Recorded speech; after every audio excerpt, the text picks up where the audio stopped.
ज़ल्ज़ला ख़ुद कुछ नहीं है।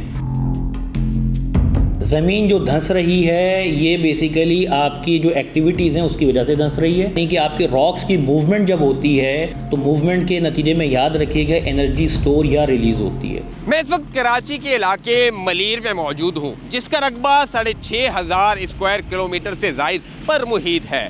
यहाँ पर 1 जून से ज़ल्ज़लों के तवातुर के साथ झटके महसूस किए जा रहे हैं। माहिर अर्ज़ियात ने एक नया खदशे का इजहार किया है कि मलीर के इलाके में ज़मीन धंस सकती है या कुछ सेंटीमीटर ज़मीन धंस चुकी है। वजूहात ये बताई जा रही है कि यहाँ पर बोरिंग तवातुर के साथ बड़ी तेज़ी के साथ हो रही है और ज़ेरे ज़मीन जो पानी निकाला जा रहा है उससे खला पैदा हो रही है। माहिर अर्ज़ियात का और क्या कहना है और इलाका मकीनों से जानेंगे कि ज़ल्ज़लों के झटकों के दौरानिया कितना था, शिद्दत कितनी ज़्यादा थी, हंगामी सूरत हाल में क्या करते थे। आइए तमाम तफसीलात जानते हैं।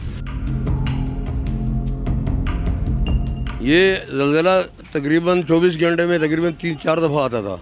रात को तकरीबन 12 बजे भी आया, रात को तकरीबन 1:30 बजे भी आया, दिन को भी आया। तो इस हवाले से तकरीबन रात को यहाँ के ख़वातीन, बच्चे, बूढ़े बच्चे जितने भी हैं वो यहाँ करीब स्टार ग्राउंड है, तो स्टार ग्राउंड में वहाँ पर जो है ना जाते थे, अपने कूलर और बिस्तरे वगैरह लेकर खाना पीना से बेचारे वहीं करते थे। गरीब आबादी है, यहाँ बहुत ज़्यादा मजबूत घर भी नहीं है, यहाँ SBCA का कोई अप्रूवल भी नहीं है और कोई इंफ्रास्ट्रक्चर भी मजबूत नहीं है। अगर ये शिद्दत जो है जिस तरह हमने नोट की 3.1 के करीब रही है, अगर ये 5 तक भी चली जाती तो शायद यहाँ बहुत ज़्यादा नुकसान होता, अल्लाह ना करे कि हो, लेकिन अगर ये 5 तक चली जाती तो यहाँ बहुत ज़्यादा नुकसान हो जाता। घरों को कच्ची आबादियों में आगे पीछे जो हमारे पास मौजूद कच्ची आबादियाँ हैं उनके अंदर बिल्कुल दरारें भी पड़ी हैं, कुछ दीवारें भी गिरी हैं और तो टूट फूट हुई है। कोई इंतज़ाम हुकूमती सतह पर नज़र नहीं आया। दूसरी बात यह है कि हुकूमत सिंध को फौरी तौर पर इस इलाके का सर्वे करवाना चाहिए। अक्सर 3.5 के शिद्दत के आए हैं, तो बस इलाके वाले डरो खौफ से ये जो ग्राउंड बना हुआ है हमारा इस तरफ का रुख करते थे। वो पूरी फैमिलियाँ यहाँ पर होती थी, पूरी रात सुबह तक इधर गुजारते थे रात। कराची के ख़ास पॉकेट में ज़ल्ज़ले आ रहे हैं, दूसरा बहुत लो मैग्नीट्यूड के आ रहे हैं और बहुत हाई फ्रीक्वेंसी के आ रहे हैं। तो ये जो इवेंट्स हैं ये अनप्रेसिडेंटेड हैं। हिस्टोरिकली जो है इतने फ्रीक्वेंसी के साथ जो इवेंट्स हैं वो रिकॉर्ड हुए नहीं हैं कराची में, क्योंकि कराची को पैसिव मार्जिन जियोलॉजिकली समझा जाता है। इसका मतलब ये है कि कोई मेगा इवेंट अर्थक्वेक की फॉर्म में होना यहाँ पे पॉसिबल नहीं है। जहाँ तक बात है कि लो मैग्नीट्यूड के या मॉडरेट या माइल्ड किस्म के अर्थक्वेक, तो वो डेफिनेटली आएंगे। उसकी वजह ये है कि कराची एक मोबाइल आर्क सिस्टम में है जियोलॉजिकली, यानी कि समझ लें कि ये क्लॉकवाइज इस प्लेट की मूवमेंट हो रही है। तो जब ये क्लॉकवाइज मूव कर रही है तो इसका जो वेस्टर्न पार्ट है जो कि हाई स्ट्रेस जोन कहलाएगा, जहाँ से इसको मूव किया जा रहा है, वहाँ पर चांसेस है अर्थक्वेक जनरेशन के और वो एक्सटेंशनल टेक्टोनिक है। जबकि ईस्टर्न पार्ट जो उसमें कंप्रेशन हो रहा है, यानी दबाव आ रहा है। ये जो दबाव आ रहा है तो ज़ाहिर है लोग रॉक्स जो हैं उसमें स्ट्रेस में आती हैं। इस हवाले से होता क्या है कि इसके अंदर मल्टीपल फैक्टर्स हैं, सिर्फ एक फैक्टर को लेकर आप नहीं बता सकते कि अर्थक्वेक क्यों आ रहे हैं। उसमें सबसे पहले तो नेचुरल फिनोमेना ये है कि आपके रॉक्स स्ट्रेस कंडीशन में है और जैसे ही कोई उसको क्रिटिकल थ्रेशोल्ड मिलेगा तो वो रिलीज़ करेगी एनर्जी। मलीर के अंदर पानी की ज़रूरत ये है कि तकरीबन 2 साल से, उससे पहले यहाँ काफ़ी पानी आता था, लेकिन 2 साल से यहाँ पानी कम हो गया है। पानी बहुत कम हो गया है और जिसकी वजह से लोगों ने तकरीबन हर गली में 2-2, 3-3, 4-4 बोरिंग किए हुए हैं और उससे गुजारा करते हैं। तो आपको पता है कि गरीब आदमी जो है ना 4-5 हज़ार का टैंकर कहाँ से लेकर आएगा। 10,000 का टैंकर यहाँ ख़रीदने की कैपेसिटी किसी में नहीं है।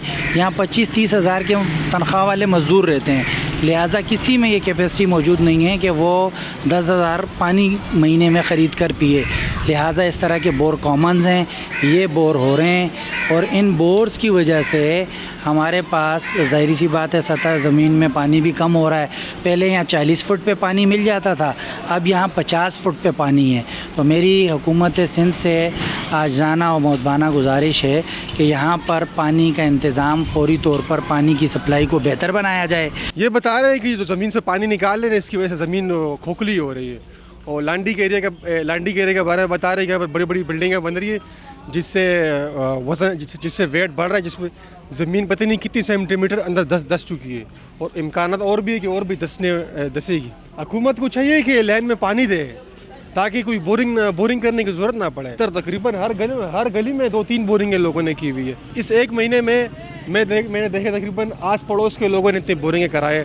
तकरीबन इससे पहले बहुत कभी कोई साल में किसी ने एक आध बार बोरिंग करा दी, वरना बोरिंग पहले बहुत कम थी। जब से पानी का मसला बना है तब से बोरिंगें हर कोई करा रहा है। मुतालबा यही कर रहे हैं कि हुकूमत को चाहिए कि लाइन में पानी 24 घंटे फराहम करे और गैस बिजली का भी मसला है ये भी हल करे, ताकि ये आवाम परेशानी में ना रहे। और आवाम को भी चाहिए कि इस्तग़फ़ार करे ताकि इस तरह के ज़लज़ले ना आए। पानी का तो ये है कि ये 2 साल से दूसरे साल है महल से पानी लाइनों में नहीं आ रहा है।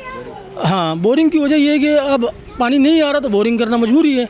टैंकर इतने पैसे है नहीं कि बंदा जो है टैंकर ख़रीदे 7,000 8,000 के टैंक 30-35 हज़ार रुपये तनख्वाह है बंदे की, वो 7,000 8,000 के टैंकर तो नहीं खरीद सकता। यहाँ पर जो over extraction of ground water हो रही जो कि एंथ्रोपोजेनिक एक्टिविटीज़ में आएगा डेफिनेटली, वो बहुत ज़्यादा है। यानी पिछले 5 साल के अंदर जिस तेज़ी के साथ ग्राउंड वाटर को खाली किया गया है वो अनप्रेसिडेंटेड है। 2002 के बाद से जो है कराची में ग्राउंड वाटर के ऊपर प्रेशर आना शुरू हुआ है। और 2023 में एक रीसेंट स्टडी भी हुई है जो कि सैटेलाइट बेस्ड स्टडीज़ है, जिसके अंदर वाज़े तौर पे ये बताया गया है कि लांडी, कोरंगी और डिफेंस के इलाके जो हैं वो सब्सिडेंस का शिकार हैं। यानी कि 2017 से लेकर 2021 तक के दरमियान का डाटा जो है वो ये कहता है कि 1.7 सेंटीमीटर पर अनम के हिसाब से ये 3 इलाके नीचे की तरफ धंस रहे हैं।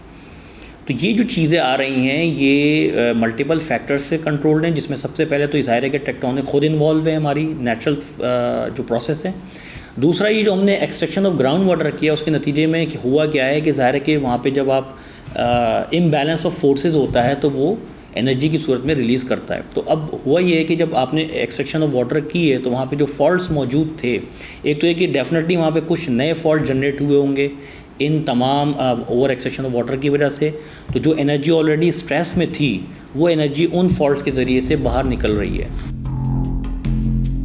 देखिए, गवर्नमेंट के लिए तो मेरी एक सबसे बड़ी जो रिक्वेस्ट होगी वो यही होगी कि जो हमारा म्यूनसिपली सप्लाइड वाटर सिस्टम है इसको सही किया जाए और इस पर तेज़ी से काम किया जाए, क्योंकि ये बेसिक नेसेसिटीज़ में आते हैं। ठीक है ना, जब आप बेसिक नेसेसिटी प्रोवाइड नहीं करते गवर्नमेंट लेवल के ऊपर तो फिर यही होता है कि लोग मजबूरन जो है वो दूसरे ऑल्टरनेट की तरफ जाते हैं और उनके पास सस्ता और इजी ऑल्टरनेट और कोई नहीं है सिवाय इसके कि वो ग्राउंड वाटर को एक्सट्रैक्ट करें। ठीक है, तो सबसे पहले तो सप्लाई को इंश्योर करें सरफेस की।